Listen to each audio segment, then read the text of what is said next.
Ang Ginoo maada iyo. Ngan madaman haimo. Pagbasa ti kangan santos nga ebanghelyo. Sumalakan sa Juan. Pagimayaon ka, Ginoo.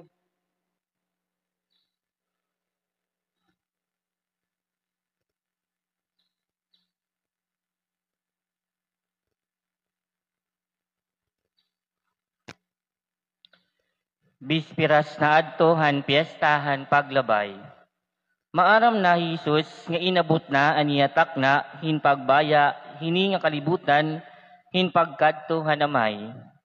Dayuday ginhigugma niya aniya mga sakop dinhi ha kalibutan ngan ginhigugma niya hira tubtubgod ha katapusan.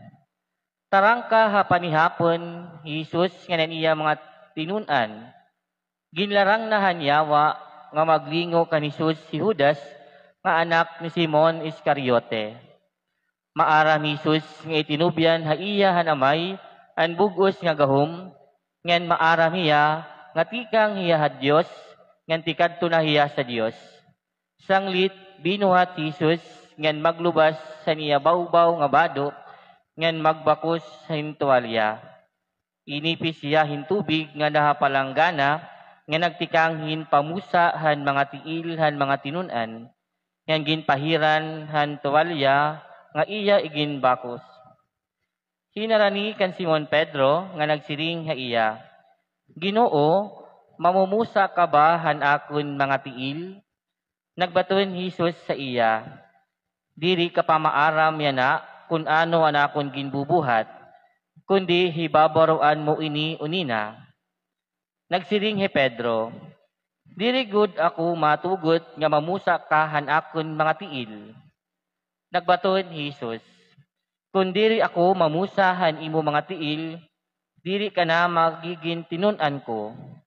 Nagbaton ni Simon Pedro, kung amo man ini Ginoo, diri la an akon mga tiil, kundi ilakip liwat hinpaghugas sa nakon mga kamot ngan ulo.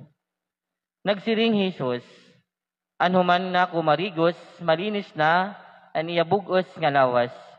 Sanglit diri na kinahanglan magugas pa ha iya nga haw, kundi an iya mga tiil nala.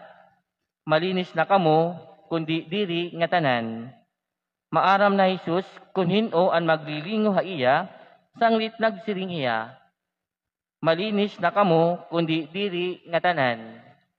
Katapos niya pamusa hanira mga tiil, nagsulot na liwat Jesus sa niya bawbaw nga bado, ngan binalik ha iya lingkuran ha lamesa.